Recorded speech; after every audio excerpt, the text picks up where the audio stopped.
So welcome to home academy YouTube channel. तो चलिए आज हम कुछ पॉलिटी के बारे में करते हैं। देखिए भाई, आर्टिकल है 18 मई का द हिंदू न्यूज़पेपर में। इस बंदी को आप जानते ही होंगे, अभी फेमस हो रही है, ममता बनर्जी। अभी क्या होता है, नंदीग्राम से ये अपनी एमएलए सीट से हार जाती है, लेकिन इनकी पार्टी जीत जाती है। कहाँ पे? वेस्ट बंगाल में। पार्टी कौन सी है? तृणमूल कांग्रेस। ठीक भाई, टीएमसी भी कह देते हैं उसको। अब बात क्या होती है, इन्होंने कहा है कि वेस्ट बंगाल में हम एक लेजिस्लेटिव काउंसिल बनाएंगे, यानी एक विधान परिषद। ठीक है, हम समझेंगे क्या होता है विधान परिषद थोड़ी देर में। अब हमें ये भी समझना है कि विधान परिषद क्यों बनवाना चाह रही है ये। देखिए, किसी को भी अगर सीएम बनना है तो उन्हें क्या प्रूव करना पड़ता है कि या तो वो एमएलए है, यानी मेंबर ऑफ लेजिस्लेटिव असेंबली, या फिर वो क्या है, एमएलसी, यानी मेंबर ऑफ लेजिस्लेटिव काउंसिल। तो ये एमएलए तो बन नहीं पाई, तो इसलिए इसको एमएलसी बनना है। इसलिए इसने क्या कहा है कि हम एक लेजिस्लेटिव काउंसिल बनाएंगे। अब हम समझते हैं ये एमएलए क्या है, एमएलसी क्या है, उस पर आ जाइए। देखिए, दो सदन होते हैं एक स्टेट के अंदर भी, सारी स्टेट्स के अंदर नहीं होते, वो बताऊंगा किन के अंदर है और किन के अंदर नहीं है। देखिए, दो सदन होते हैं किसी भी स्टेट के अंदर, एक होता है लेजिस्लेटिव असेंबली, एक होता है लेजिस्लेटिव काउंसिल। इसको हिंदी में विधानसभा कहते हैं और इसको हिंदी में क्या कहते हैं, विधान परिषद। दोनों में क्या डिफरेंस है मोटे मोटे पहले ये समझते हैं। जैसे इंडिया के अंदर लोकसभा को लोअर हाउस कहते हैं, इसी तरीके से लेजिस्लेटिव असेंबली को स्टेट के अंदर क्या कहेंगे, लोअर हाउस। समझ गए?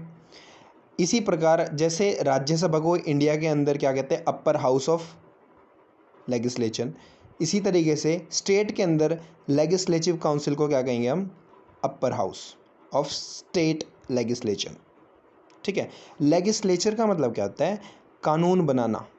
ठीक है, लेजिस्लेटिव असेंबली यानी जो असेंबली कोई कानून बनाती हो, विधेयक पास होते हैं, फिर बिल उसको प्रॉपर एक कानून बनाया जाता है बाद में। ठीक है, वो भी बात करेंगे किसी दिन कैसे कानून बनते हैं। अभी हमें समझना है इन दोनों में डिफरेंस क्या है। तो अगर कोई बंदा मेंबर बनता है इस वाली का, तो उसको कहते हैं एमएलए, यानी member of legislative assembly, MLA, legislative assembly का मेंबर, यानी विधानसभा का एक मेंबर है। तो जो आप देखते होंगे आपके शहर में एमएलए है, वो कहाँ के होते हैं, लेजिस्लेटिव असेंबली के। तो इसी प्रकार एक लेजिस्लेटिव काउंसिल होती है, सारी स्टेट्स के अंदर नहीं है, सिर्फ 6 स्टेट्स के अंदर है इस टाइम पे। और जो उस काउंसिल का मेंबर होता है उसको कहते हैं MLC, member of legislative council. इतनी बात क्लियर होगी भाई सबको? अब इनमें और डिफरेंस जानते हैं हम थोड़ा। जब भी आपका सीएम के लिए एक इलेक्शन होता है, यानी चीफ मिनिस्टर के लिए वोटिंग होती है किसी भी स्टेट में, तो जो इलेक्शन होता है वो किसके लिए होता है, लेजिस्लेटिव असेंबली के लिए।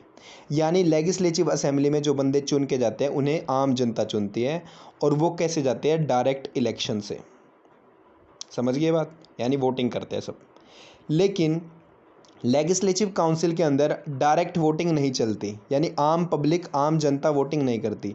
इसमें वोटिंग कौन करता है, इसमें एक तो वोटिंग करते हैं ये वाले एमएलए जो लेजिस्लेटिव असेंबली में आए हैं, वो वाले एमएलए, और साथ में वोटिंग कौन करता है, लोकल बॉडीज़।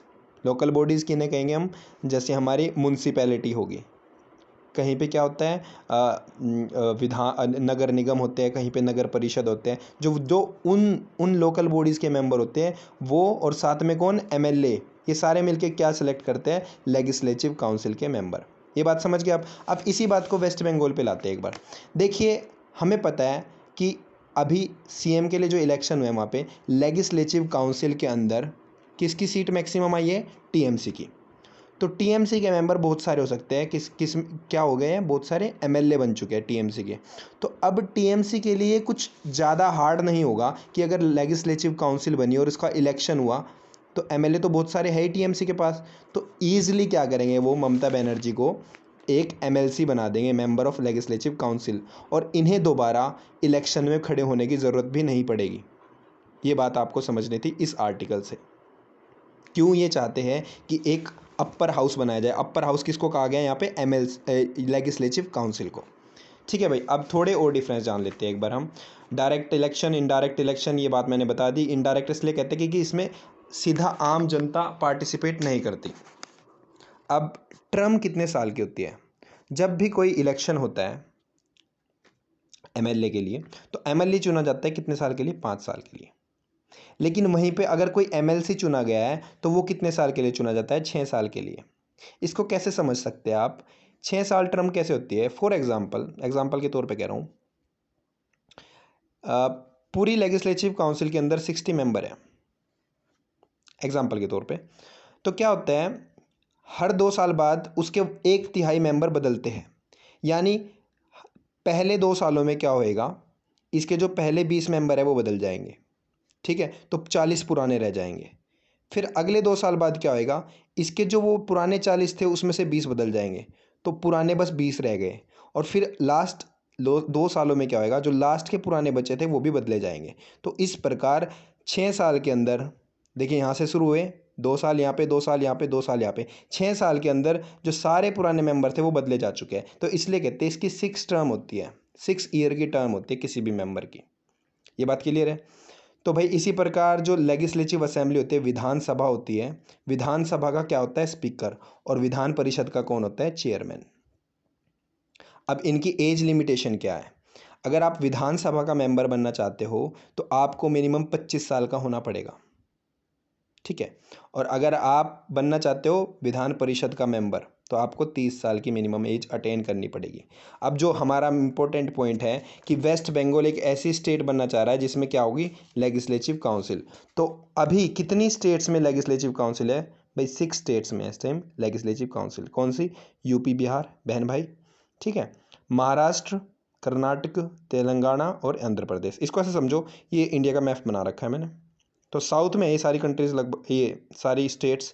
तो महाराष्ट्र इस साइड पे लाई करता है, इसके नीचे क्या है? कर्नाटका, इधर क्या है? आंध्र प्रदेश, और इधर क्या है? तेलंगाना। तो अगर मैप के हिसाब से भी आप दिमाग में बैठा लो कि ये वाली जगह एक तो, और ऊपर क्या पड़ेगा? यहाँ पे यूपी और बिहार पड़ेगा ऊपर जाके।